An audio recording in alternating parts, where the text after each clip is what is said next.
시작. 그의 아들에게는 내가 한 지파를 주어서 내가 거기에 내 이름을 두고자 하여 택한 성읍 예루살렘에서 내 종 다윗이 항상 내 앞에 등불을 가지고 있게 하리라. 아멘. 네, 오늘 제목은 왕정 시대를 통한 핵심 교훈이에요. 왕정 시대를 통한 핵심 교훈. 왕정 시대는 사무엘 상부터 시작하죠. 사울 왕. 예, 사무엘 상부터 해서 어디까지? 열왕기 하까지. 역대하까지라고도 말씀드릴 수 있지만 일단 열왕기 하. 그래서 사무엘 상부터 열왕기 하까지의 내용, 핵심적인 내용을 살펴보면서 우리가 여기에서 어떤 교훈을 얻을 수가 있는가를 좀 살펴보려고 합니다. 보통 역사서를 다룰 때 이 왕들의 이야기를 다룰 때 많은 분들이 이런 식으로 지략을 펼쳐야지만 승리할 수 있고 사업에 성공할 수가 있고 리더십을 이렇게 발휘해야 되고 또 내가 어떻게 하면 하나님이 도우시고 어떻게 하면 도우시지 않는다, 이런 식의 교훈을 내는 경우가 많습니다. 그런 교훈이 완전히 다 틀렸다고 할 수는 없지만 이것이 성령께서 정말로 말씀하시고자 하는 핵심 교훈인가?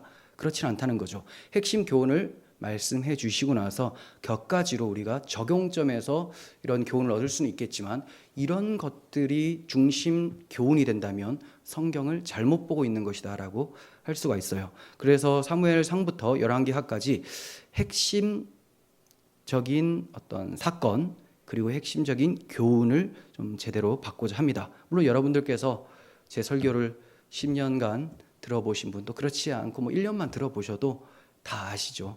아, 이게 복음 이야기구나. 성경 어디를 봐도 다 복음입니다. 그래서 복음 외에는 다른 걸 전하면 안 되냐? 다른 교훈은 절대 안 되는 거냐? 되는데요. 복음을 전제로 하셔야 되는 거죠. 근데 전제로 한다고 해서 복음을 말하지 않고 해버리면 그럼 인간의 행위에 초점을 맞추게 되는 거예요. 근데 복음을 얘기하고 인간의 행함을 강조하면 그것이 인간의 행위가 아니라 복음이 우리 삶 속에서 능력으로 나타나게 해서 성령의 열매를 맺게 만드는 그런 결과를 낳게 되거든요. 그래서 항상 복음적 설교를 통해서 윤리, 도덕적 교훈까지 나아갈 수 있도록 그렇게 하셔야 됩니다. 그래서 여러분들이 이 성경을 보실 때 또 특별히 이렇게 왕정시대의 책들을 보실 때 내가 뭘 할까? 이것을 살피는 것이 아니라 하나님께서 어떤 일을 해주셨는가? 하나님이 왜 이런 일을 해주셨는가?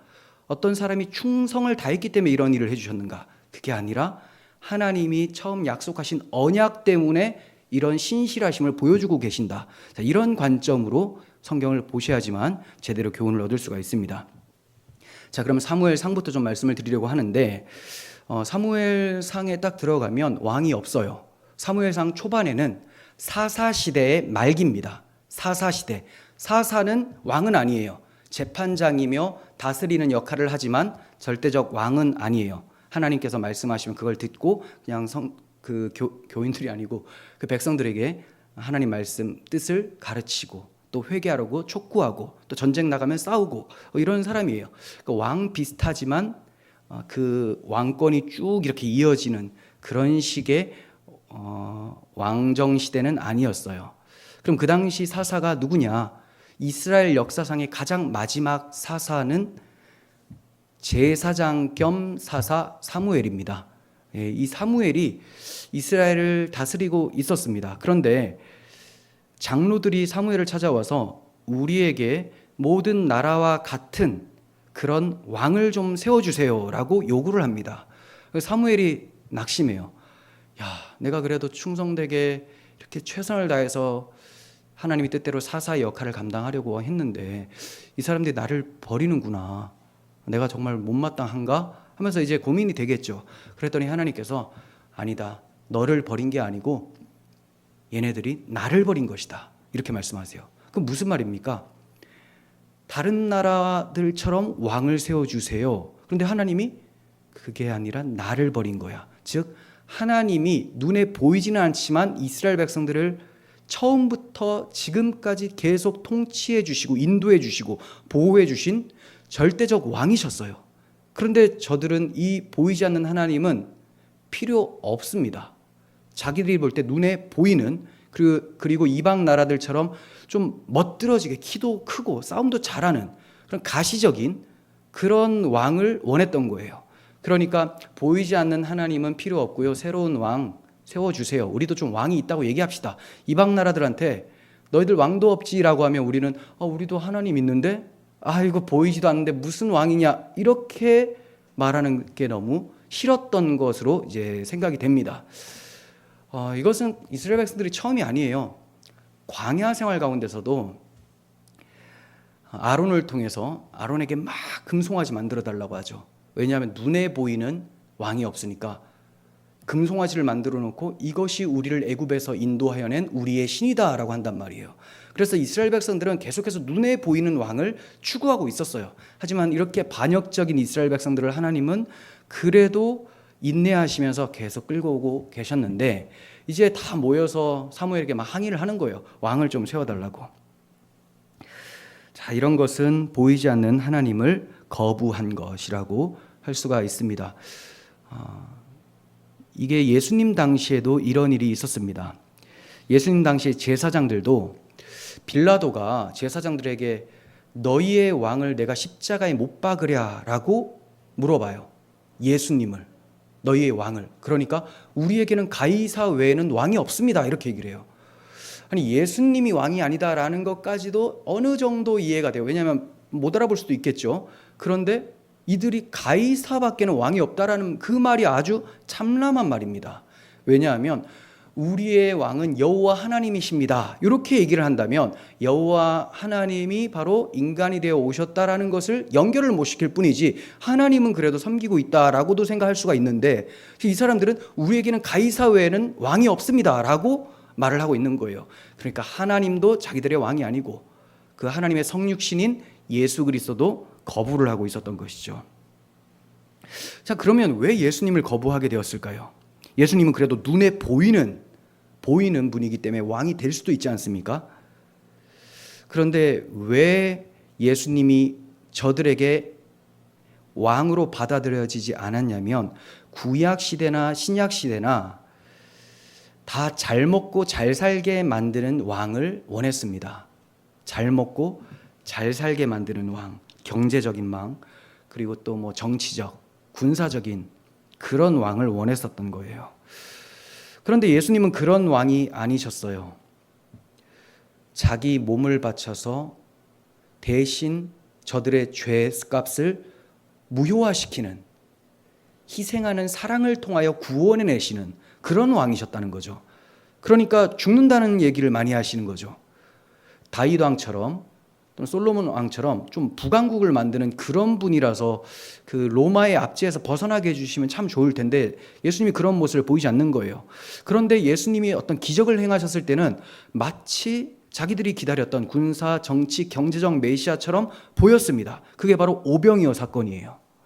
예수님께서 떡 5개와 물고기 2마리를 5,000명이 먹고도 남을 정도로 많게 만들어 주셨습니다. 그러니까 이 사람들이 어떻게 생각하느냐? 야, 우리 잘 먹고 잘 살게 할 경제적 왕이 등장을 했구나. 저분이 메시아구나 하고 막 따라다니는 거예요. 근데 예수님은 그런 메시아가 아니잖아요. 그러니까 저들을 피해서 떠나버리십니다. 그러니까 이런 예수님을 보면서 저런 메시아는 우리가 기다렸던 메시아가 아니다. 맨날 죽는다고만 하고 오병이어 계속 베풀어 줄 줄 알았더니 우리를 떠나버리고 힘없이 그냥 잡혀가는 거 보니까 우리가 기다렸던 왕이 아니다. 그래서 가이사만 우리의 왕입니다 라고 저들이 망언을 하게 된 것입니다. 자, 우리도 잘 생각해 봐야 됩니다. 하나님이 우리 눈에 안 보여요. 어떤 불신자 친구들 또 이웃들이 당신은 도대체 뭐 때문에 살아요? 라고 하면 우리 하나님 때문에 삽니다 라고 얘기를 하죠.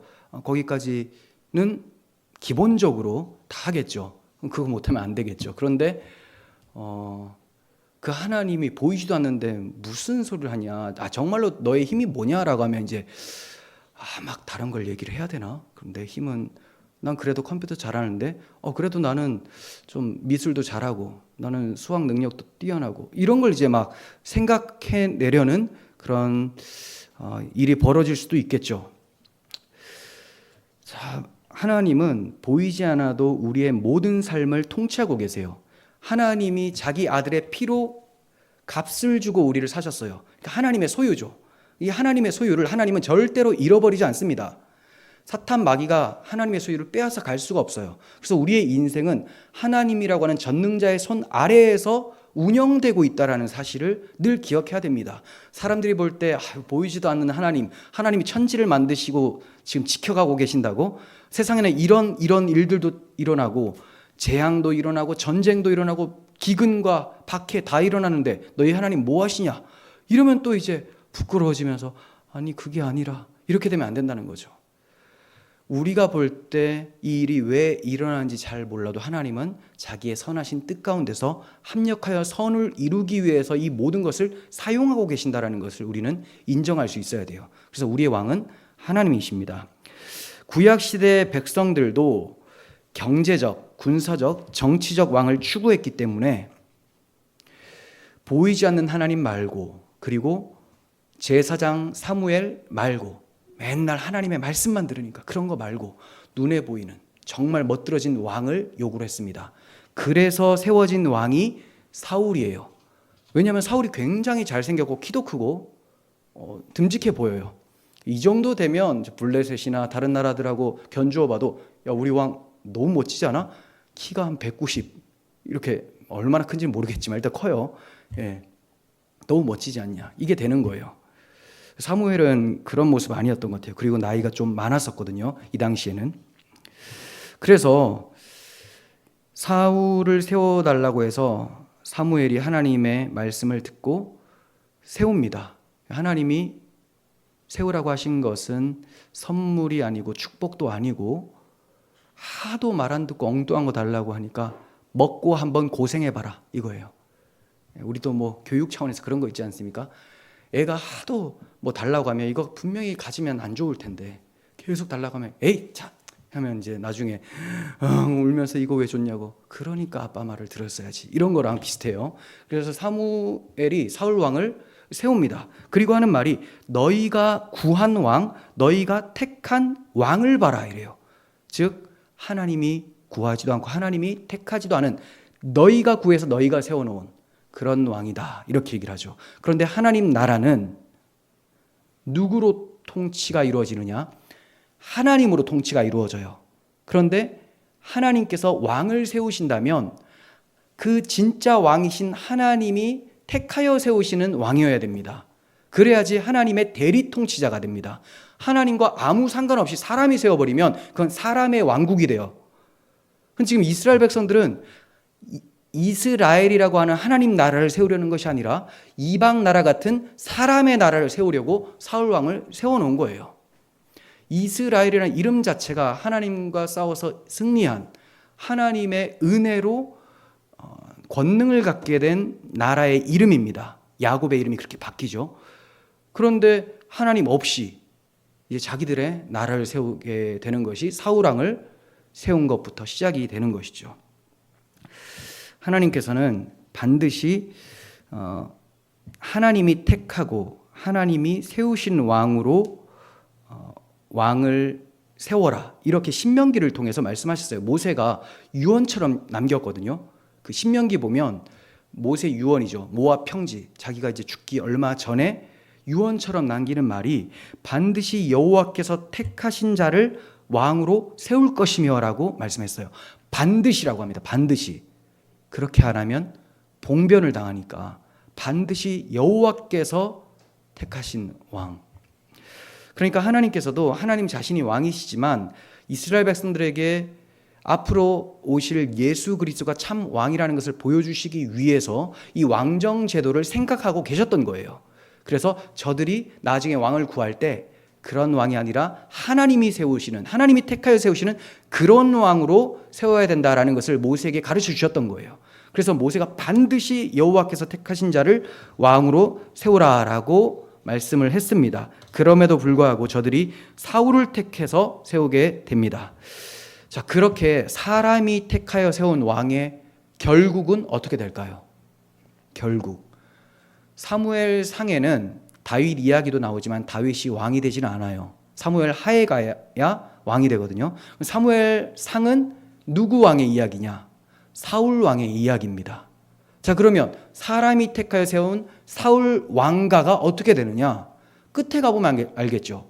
사무엘상 끝에 31장 6절에 가면 사울과 그의 세 아들, 그의 모든 사람들이 그날에 함께 죽었더라, 이렇게 맞춰요. 그날에 함께 죽었더라. 죽었다고 기록이 되어 있습니다. 그러니 사람이 세운 왕, 사람의 나라는 반드시 망하게 된다. 이 세상 나라도 마찬가지예요. 사람이 세우고 공중의 권세 잡은 자, 마귀가 통치하고 있잖아요. 이 세상 나라는 망합니다. 하지만 이 세상 나라 안에 하나님의 나라가 겹쳐져 있죠. 그게 바로 교회예요. 교회는 망하지 않아요. 자, 이렇게 사무엘상이 사람이 세운 왕의 결말이 죽음이다라는 것으로 마치게 되고요. 사무엘하로 들어가게 되는데 이제 다윗 왕이 등장을 하게 됩니다. 다윗 왕은 사무엘상에서 하나님께서 미리 택하여 놓으신 왕의 후보였어요. 자, 그런데 이제 사울 왕이 죽자 다윗이 이렇게 등극을 하게 되죠. 하나님의 마음에 합한 사람이라고 하나님께서 말씀을 해주셨습니다. 자, 그러면 다윗과 사울이 어떤 점이 다를까요? 다윗은 무엇을 하든지 항상 하나님께 여쭈어 봤습니다. 하나님께 물어보는 신앙을 가지고 있었어요. 왜 물어볼까요? 내 뜻대로 하면 안 되겠다라는 거죠. 하나님의 뜻. 왜? 자기는 진짜 왕이 아니니까. 하나님을 대리하는 대리 통치자니까. 이 나라는 나의 나라가 아니라 하나님의 나라니까. 그래서 하나님께 계속 여쭤봅니다. 기도를 하는 거예요. 하지만 사울 때는 묻지 않았다라는 기록이 되어 있습니다. 사울 때는 묻지 않았다. 사울은 자기 뜻대로 했고요. 사람들의 호응을 얻는 일을 선택했습니다. 그러니 사람이 이루어가는 나라죠. 다윗이 사울을 피해서 블레셋 땅 시글락으로 피해 있었을 때 사울 왕이 죽었다라는 소식을 들어요. 그러자 충분히 그럴 수가 있겠죠. 하나님께서 자기를 택하셨다라는 것은 이미 사무엘이 기름 부었기 때문에 알고 있었어요. 많은 사람들도 다윗을 따르고 있었습니다. 그럼 바로 올라가서 예루살렘 올라가서 자, 내가 하나님이 세운 왕이다라고 하면 되잖아요. 그런데 다윗은 그렇게 하지 않고 유다 한 성읍으로 제가 올라갈까요? 물어봐요. 그러면 하나님께서 올라가라. 그러자 제가 그러면 어디로 가면 됩니까? 라고 또 묻습니다. 그러자 하나님께서 헤브론으로 올라가라. 이렇게 말씀하세요. 항상 그는 묻는 신앙을 가지고 있었습니다. 여호와께 묻는 신앙이 진짜 기독교 신앙이에요. 교회 나와서 예배 시간에만 그냥 예배 잠깐 자리 지키다가 가는 게 아니고 항상 하나님의 뜻이 무엇인지를 기도하고 그 뜻은 성경에 있죠. 성경을 읽고 묵상하고 자, 이런 삶이 이루어지는 것이 기독교 신앙이라는 거예요. 자, 그러면 하나님께서 올라가라고 하실 때 왜 헤브론으로 올라가라고 하셨을까요? 자, 이런 명칭들 사실 파악하기가 참 어렵죠. 그런데도 중요한 지명들은 기억을 하고 계셔야 됩니다. 헤브론은 다윗의 조상들이 잠들었던 장소예요. 아브라함, 이삭, 야곱이 잠들어 있는. 그 아브라함, 이삭, 야곱이 어떤 조상이냐? 언약의 조상들이죠. 그래서 아브라함, 이삭, 야곱의 하나님이라는 것은 언약의 하나님으로 바꾸어 읽으시면 됩니다라고 제가 말씀을 드렸어요. 그러니까 헤브론으로 올라가라는 것은 이 다윗이 갑자기 뜬금없는 왕이 되는 것이 아니라 하나님께서 이 믿음의 조상들의 계보를 잇는 정통성을 이어가도록 하신다라는 거예요. 그 정통성이 뭐냐? 언약이죠. 그래서 언약에 따라서 그를 왕으로 세우시겠다라는 겁니다. 헤브론으로 올라가라. 언약에 따라서 왕으로 세우신다는 거예요. 그럼 아브라함, 이삭, 야곱의 언약을 뭐라고 하느냐? 모든 언약은 하나라고 말씀드렸죠.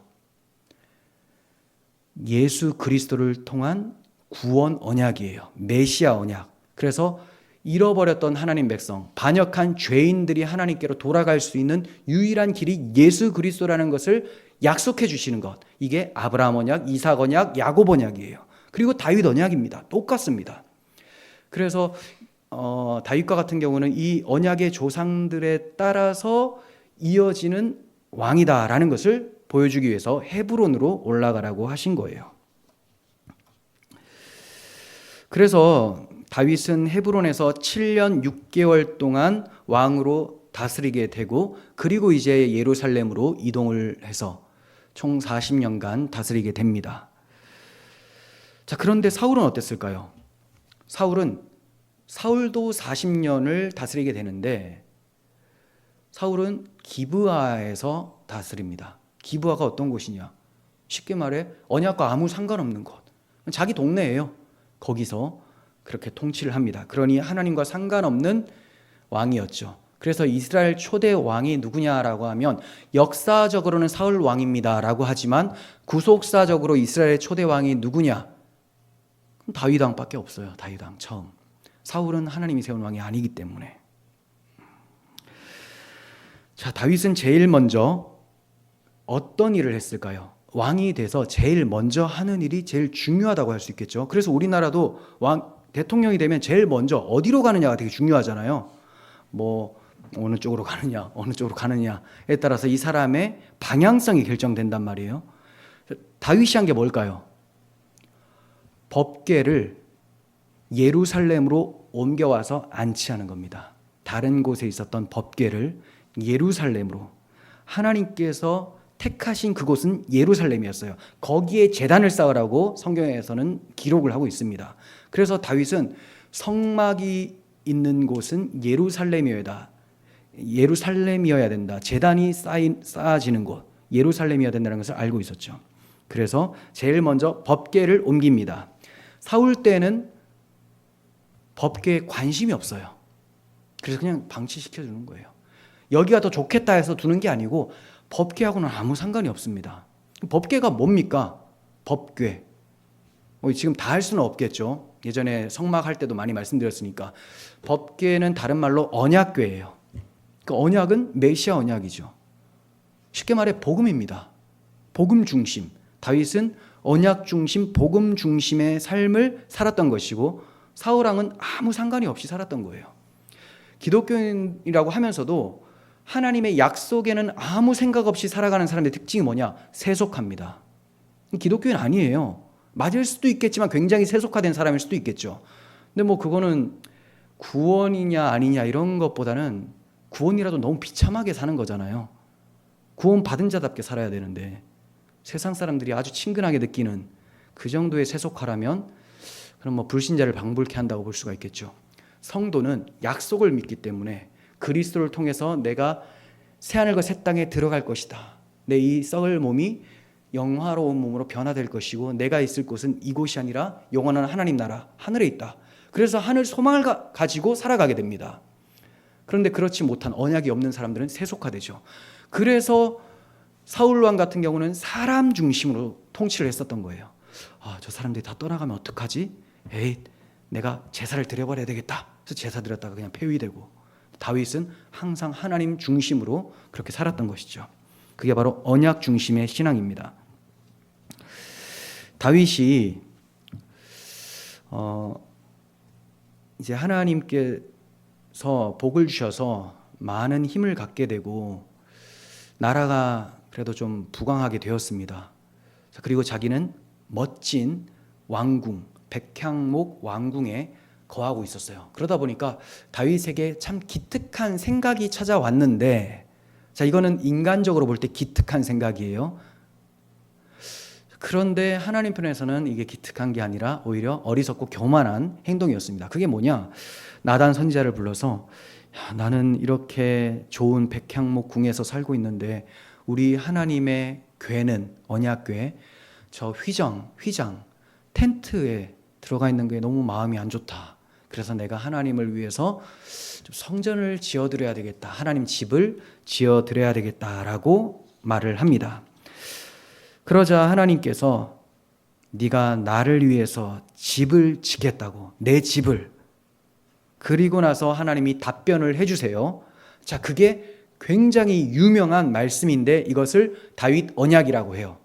제가 하나님의 집을 지어드릴게요 라고 했더니 하나님의 대답이 바로 언약입니다. 자, 그 대답이 뭐냐? 사무엘하 7장 11절에서 13절. 사실 이거 우리 교회에서 굉장히 많이 봤습니다. 네, 굉장히 많이 봤어요. 그렇지만 또 봅니다. 여호와가 너를 위하여 집을 짓고, 그래, 네가 짓는 게 아니고 내가 너를 위해서 짓는 거다. 내 수완이 차서 내 조상들과 누울 때에 내가 내 몸에서 날 내 씨를 내 뒤에 세워. 그러니까 네가 죽게 되면 너의 씨, 너의 후손 가운데 왕을 세우겠다는 거죠.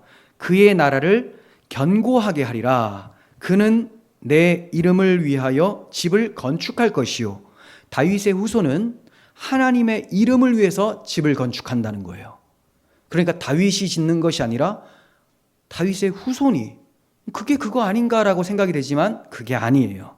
자, 하나님이 다윗의 후손을 세워서 왕위에 놓겠다라고 말씀하신 거죠. 하나님이 다윗의 후손에서 왕을 선택하셔서 세우고 그 왕이 하나님의 집을 건축하게 만든다는 거예요. 그리고 하나님은 그의 나라 왕위를 영원히 견고하게 해주시겠다, 이렇게 말씀을 하셨습니다. 그러니까 이 말씀을 자세히 보면 주어와 서술이 어떻게 되어 있습니까? 여호와가 짓고 내가 세우고 내가 하리라. 그는 누구예요? 하나님이 세운 그 사람, 그 왕은 건축을 할 것이다. 나는 그의 나라 왕위를 견고하게 하리라. 그러니까 결국은 하나님이 다 하시겠다라는 거예요. 다 하시는데 하나님이 세우시는 대리 통치자를 통해서 또 하나님의 집까지 만들어 내시겠다라는 거예요. 그렇게 되는 것이 너를 위한 것이다. 다윗 너를 위한 것, 우리를 위한 것이라는 거예요. 다윗도 하나님 백성이기 때문에 우리도 하나님 백성인 것처럼. 그럼 그가 누구냐? 1차적으로 솔로몬이죠. 하지만 솔로몬의 나라와 왕위는 영원히 지속되지는 못했어요. 남북으로 갈라지게 되고, 그래서 열왕기 하가 등장을 하는 거 아니겠습니까? 분열 왕국이. 자, 그러면 이것은 누구냐? 마태복음, 신약 성경을 딱 펴면 마태복음 1장 1절에 아브라함과 다윗의 자손 예수 그리스도의 계보다. 그래서 예수 그리스도가 다윗의 후손으로 오신 왕이다라는 것을 마태복음 1장 족보에 기록이 되어 있는 거죠. 이렇게 하나님의 집을 만들어내시는 분은 예수님이라는 거예요. 그것도 이 예수님이 뜬금없이 등장하는 것이 아니라 아브라함의 언약, 그걸 계승한 다윗 언약의 후손, 그래서 아브라함과 다윗의 자손, 예수 그리스도의 계보다. 그분이 하나님의 집을 만들어요. 그 하나님의 집이 누굽니까? 우리들. 건물이 아니에요. 예수님 오히려 솔로몬 성전 아니고 그 헤롯 성전, 제 바벨론 포로에서 끌려갔다가 다시 와서 지은 스룹바벨 성전, 거기에서 재건이 좀 더 보수공사가 일어나서 헤롯 성전, 그 헤롯 성전을 보면서 이거 무너져야 된다. 근데 사실 자기 육체가 찢어지실 것을 그 눈에 보이는 가시적인 성전을 통해서 말씀하신 거죠. 그 말은 눈에 보이는 그 성전은 진짜 성전이 아니라는 거예요. 예수님이 참된 성전인데 그 성전이 파괴되어지고 부활 승천하셔서 성령이 오시면 성령을 모신 모든 사람들이 주의 성전이 돼요. 왜냐하면 진짜 성전이신, 부활하신 참 성전이신 그리스도와 연합이 되기 때문에. 그래서 예수님도 성전, 우리도 성전이 되게 하시는 거죠. 자, 이렇게 하나님께서는 예수 그리스도를 다윗의 후손으로 보내셔서 자기의 집을 만들게 하시고, 그것이 하나님 백성이 사는 길이고 복이라는 것을 다윗 언약을 통해서 가르쳐 주셨던 거예요. 그래서 예수 그리스도의 왕위는 절대로 사라지지 않습니다. 세상 나라가 예수 그리스도를 십자가에 못 박아 죽였습니다. 하지만 예수님의 왕위는 사라진 것이 아니라 더욱더 확실하고 강력하게 되어 부활 승천하셔서 하나님 보좌 우편에 앉으셨다. 왕의 보좌에 앉으셨다라는 거예요. 그리고 우리도 그와 함께 하늘 보좌에 앉히셨다라고 과거형으로, 완료형으로 말씀을 하고 있어요. 그러니까 우리가 하나님의 성전이고 우리가 왕 같은 제사장이 되었다라는 것을 말씀해주고 있는 것입니다. 다윗의 언약은 바로 하나님이 다 하시겠다라는 오직 은혜를 말씀하고 있는 언약이었습니다. 이게 하나님의 구원 계획이에요. 우리의 구원은 하나님 홀로 행하신다라는 것을 성경의 모든 언약을 통해 가르쳐주고 계셨던 거예요. 자, 그러면 이런 신실하시고 자기 백성을 사랑하시는 하나님께서는 자기 백성을 위해서 어떻게 행하셨을까요? 자기 백성을 위해서 어떻게 행하셨을까? 사무엘하 7장 6절에 하나님이 말씀하십니다. 내가 이스라엘 자손을 애굽에서 인도하여 내던 날부터 오늘까지 출애굽하여 다윗이 왕이 되어 평안히 살 때까지, 그죠? 왕궁에 거주할 때까지 집에 살지 아니하고 장막과 성막 안에서 다녔다라고 말씀합니다. 자, 하나님이 자기 백성을 위해서 어떻게 행하셨는가? 집에 살지 않고 장막에서, 성막 안에서 함께 다니셨다라고 합니다. 그러면 집과 장막, 성막, 이게 무슨 차이일까요? 장막과 성막은 같은 의미고요. 집과 장막, 무슨 차이가 있습니까? 집은 하나님의 집에 가만히 계시지 않고 장막에 거하셨다는 것은 어떤 느낌이에요? 하나님의 집은 영광스러운 곳, 화려하고 정말 하늘 궁궐이지만 하나님께서 자기 백성과 함께 하기 위해서 출애굽하실 때부터 광야에서 텐트 속에서 저들과 함께 하시도록 자기 백성을 사랑하셔서 자기를 낮추셨다라는 거죠. 그래서 저들과 늘 동행하시면서 모든 길에서 선으로 이끌어 주셨다라는 거예요. 그러니 하늘 보호자를 버리시고 우리와 함께 하신 예수 그리스도의 성육신을 바라보게 하시는 하나님의 말씀이 여기에 기록이 되어 있는 것이죠. 또한 집은 이동식이 아닙니다. 텐트는 이동이죠. 그래서 하나님께서는 광야 행진 중에 어디든지 늘 이스라엘 백성들과 함께 하셨다라는 거예요. 지금 우리 하나님께서는 하늘 보좌에서 팔짱 끼고 가만히 너희들 얼마나 잘 행진하는지 내가 보겠다 이렇게 하시는 분이 아니라 이곳에 오셔서 주 성령으로 오셔서 우리를 성전 삼으시고 이 성전이 또 유동적이에요. 움직이는 성전입니다. 그래서 어디로 가든지 우리와 동행하심으로 하나님의 거룩함의 영광을 나타내고 계시는 거죠. 그래서 성도는 어디로 가든지 주님의 말씀에 대한 믿음만 있으면 승리를 하는 거예요. 맞아 죽어도 승리입니다. 주 안에서 죽음은 죽어도 살겠고가 되기 때문에. 그래서 항상 성도는 항상 승리입니다. 우리가 믿음 안에 있는 것이 중요하겠죠.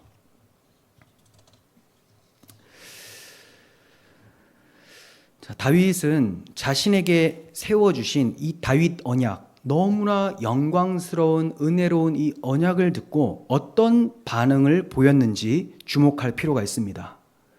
그러니까 복음을 듣고 어떤 반응을 보였는가? 우리도 복음을 들었을 때 어떤 반응을 드려야 되는지 그 모범적인 사례가 잘 나와 있어요. 복음 선포가 주일마다 있습니다. 이걸 듣는 나는 어떻게 반응해야 되느냐? 다윗을 통해 알 수가 있는데 사무엘하 7장 18절 다윗 왕이 여호와 앞에 들어가 앉아 이르되 여호와 앞에 들어가 앉아 있다.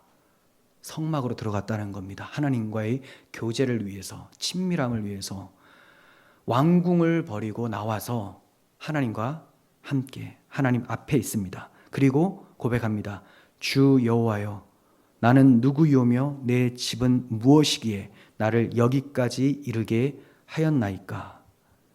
내가 누구이기에 나는 아무것도 아닌 형제들도 나를 업신여겼던 양치기, 그냥 목동, 힘없는 초라한 그런 사람 아니었습니까? 그런데 우리 하나님께서 나를 여기까지 왕으로 백향목 궁에서 살도록 전쟁에서 승리하도록 이렇게 인도하신 하나님의 은혜가 너무나 큽니다. 주께서 이것을 오히려 적게 여기시고, 자, 우리가 보면 이것이 다인 것 같잖아요. 근데 다윗은 그 뒤에 것이 더 크다라는 거예요. 자기가 왕 돼서 아주 편안하게 사는 게 이게 다인 것 같은데 이게 아니라 더 큰 복을 주시다니 오히려 이것을 적게 여기시고 또 종의 집에 있을 먼 장래 일까지 말씀하셨나이다. 주 여호와여, 이것이 사람의 법입니다. 이렇게 말을 합니다. 이게 무슨 말이에요?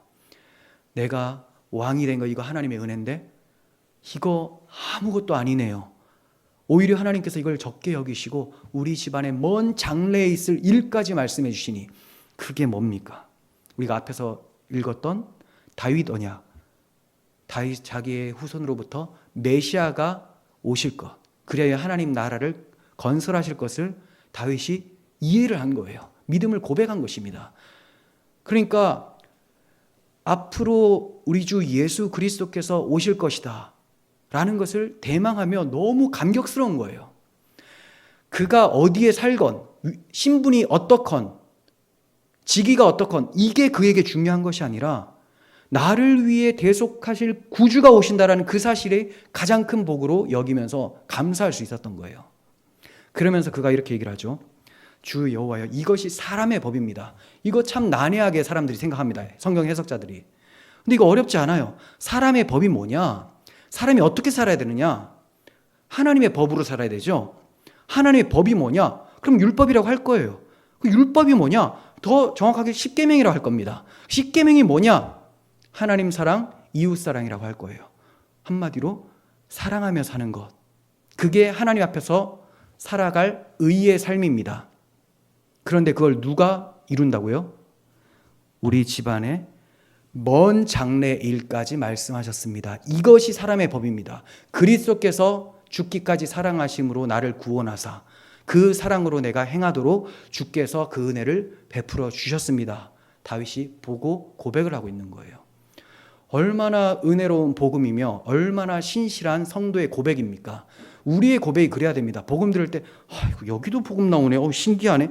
이 퍼즐 맞추기가 아니고 목사님 맨날 저 얘기네. 그러면 딴 데를 가셔야죠. 딴 데 가면 바로 다른 소리를 들을 수 있습니다.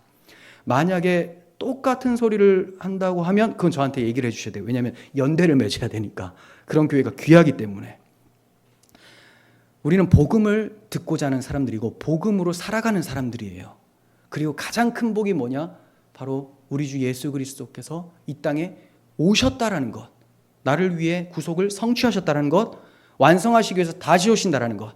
다윗처럼 우리는 고백할 수 있어야 됩니다. 하나님, 제가 누구이기에, 우리 집안이 무엇이기에 나를 여기까지 이르게 하셨나이까. 근데 이것을 오히려 적게 여기시고 우리 집안의 먼 장래일까지 우리에게 보여주셨으니 이것이 바로 사람의 법입니다. 이렇게 하나님 앞에 감사 고백을 할 수 있어야 됩니다.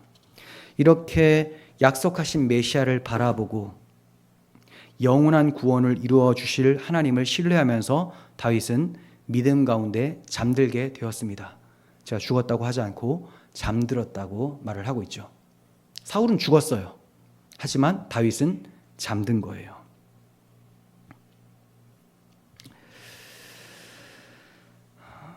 사무엘 상하의 결론이 서로 다릅니다. 사무엘 상은 사울 왕으로 끝나죠. 사울 왕은 어떻게 끝났나? 모든 사람이 다 그날에 함께 죽었더라 하고 마치게 돼요. 사무엘 하는 어떻게 끝납니까? 제단을 쌓고 번제와 화목제를 드렸더니 재앙이 그쳤더라 하면서 마치게 돼요. 사무엘하 24장 25절에 이렇게 마칩니다. 이게 무슨 말일까요? 제단을 쌓고, 왜 제단을 쌓아요? 죄를 지은 자니까, 죄인이니까. 죄인인데 사울 왕은 어떻게 돼요? 죽었죠. 근데 다윗은 안 죽어요. 제단을 쌓았어요. 자기 대신 번제와 화목 제물이 죽어서 용서를 받은 거예요. 그래서 재앙이 그쳤더라. 하나님의 진노가 넘어가게 되었더라라고 말씀하고 있는 것입니다. 사울도 다윗도 우리도 다 죄를 범했고 죄값은 죽음이라는 점이 공통점이에요. 사무엘 상이나 사무엘 하나 공통점은 다 죄인이다. 하지만 상이점, 차이점이 뭐냐? 사울은 자기의 힘을 붙든 나머지 하나님의 진노를 받아 죽게 되었지만 다윗은 하나님의 어린 양 예수 그리스도를 바라보게 하는 제사를 드림으로 번제와 화목제물 되실 그리스도를 바라보며 드림으로써 자기의 죄가 도말하여지고 사라지고 하나님 앞에 용납되어질 수 있다는 것을 보여준 거예요.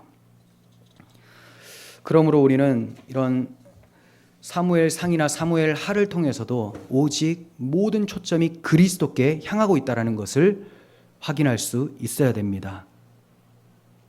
이렇게 사무엘 상하를 통해서 그리스도를 만난 성도는 어떻게 반응을 해야 할까요? 왕궁에 앉아 살면서 하나님을 위해서 내가 집을 마련해 드리고 싶다라고 생각하는 어리석고 교만한 생각과 행동을 해야 되는지, 아니면 왕궁에서 나와서 여호와 앞에 들어가서 앉아서 여호와여, 제가 무엇이기에, 우리 집이 무엇이기에 이렇게 큰 일을 행해 주셨습니까? 우리 집안의 먼 장래의 일까지 말씀해 주셨으니 이것이 하나님 사람의 법입니다. 이렇게 간구해야 되겠습니까?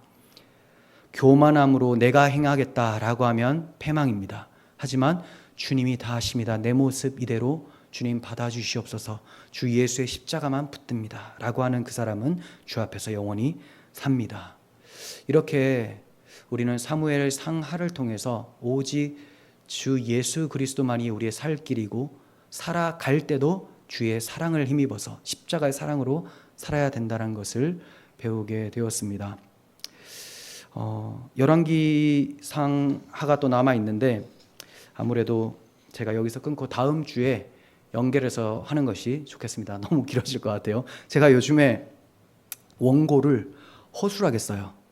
예, 그 설교를 많이 했잖아요. 지금 10년 동안. 근데 너무 긴장을 해서, 여러분들 잘 모르시겠죠. 저는 긴장을 엄청 해요.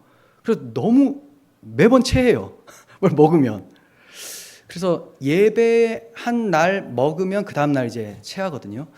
그래서 이게 뭐가 진짜 헬리코박터균이 있는지 정말 뭐 긴장해서 그런지 잘 모르겠는데, 너무 체해서 원고를 아주 허술하게 씁니다. 허술하면 더 긴장되지 않냐? 그게 아니고 원고를 잘 쓰면 이걸 막 보고 싶어지거든요. 문장이 좋으니까. 근데 대충 핵심만 쓰면 여러분들 보면서 그냥 이런저런 얘기하다가 말할 게 없으면 끊으면 되니까 편해요. 좀 특이한 스타일이죠. 그래서 좀 그러다 보니까 언제 제가 이게 분량이 얼만큼 되는지도 잘 모르겠어요. 그래서 오늘 오버가 좀 많이 될 것 같아서 여기서 끊고, 다음 주는 좀 짧을 수도 있고, 또 짧을 것 같아서 제가 좀 더 많이 하게 되면 또 길어질 수도 있습니다. 어쨌든 그 분량에 상관없이 뭐 길어지면 은혜로 또 길어진다, 짧으면 이것만 잘 기억하라고 짧게 하시는구나, 이렇게 좀 생각해 주시면 감사하겠습니다. 자, 오늘 핵심은 사울과 다윗 왕의 차이점, 오실 메시아를 바라보는 법궤 중심, 언약궤 중심, 복음 중심의 사람이냐, 아니면 자기 힘으로 살아가는 사람이냐. 사람은 거짓되되 오직 우리에게 구속주를 주신 하나님만 참되시다 할지어다. 기도하겠습니다. 하나님 아버지, 감사합니다. 우리는 정말 하나님 앞에 내놓을 것이 아무것도 없습니다. 우리가 너무나 잘한 행동이라고 해서 하나님께 내놓더라도 그것이 주 예수 없이 행한 행동이라면 육신의 일, 육의 열매일 뿐입니다. 주여, 우리가 오직 주 안에서만 행하게 하시고 성령의 열매를 맺으며 주님 기쁘게 영광 돌리는 하나님의 자녀 되게 하여 주시옵소서. 우리에게 구속주를 보내주신 하나님의 은혜 감사드리며 우리 구주 예수 그리스도의 이름으로 기도합니다. 아멘.